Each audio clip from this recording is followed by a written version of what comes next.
Two numbers are in the ratio 2 to 3 and the difference of the squares is 320. The numbers are. Okay, here from the given ratio, to get the two numbers, we have to multiply the terms of the ratio by the same non-zero number, say x.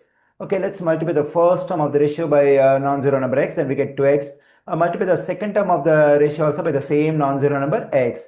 Now, I got the two numbers in terms of x, 2x and 3x. Now my aim is to get the value of x. Once I get the value of x, it can be multiplied by 2 and also it can be multiplied by 3 to get the required two numbers. Now let's take square of these two numbers, then we get 2x the whole square, and for the second number, when I take square, I'm getting 3x the whole square. Okay, let's find the difference of their squares. We know that this is smaller and this is bigger because here 2x is squared and here 3x is squared. Now to get the difference of the squares, let's subtract the smaller one from the bigger. Then we have 3x whole square negative 2x whole square. Here I got the difference of their squares. According to the information, the difference of their squares is equal to 320. So this is equal to 320. Now we have to solve for x in this equation.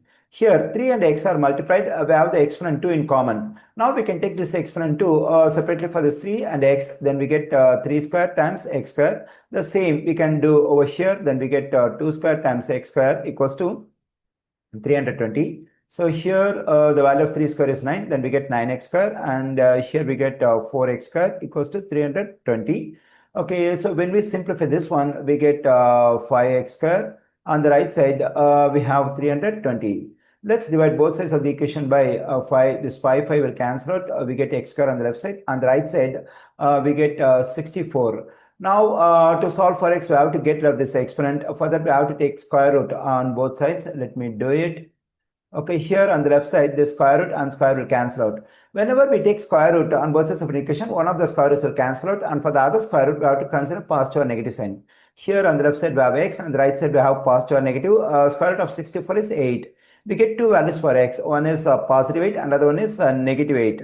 Okay, here in the answer choices, we don't find negative values, so we can ignore this negative value of x. Let's consider only the positive value of x, that is 8. Okay, when x equals to 8, what is the first number? Let's plug in 8 for x over here. That is 2 times 8 is 16. Let's plug in 8 for x over here. 3 times 8 is 24. So those two numbers are 16 and 24. I find 16 and 24 in answer choice B. The correct answer choice for this question is B.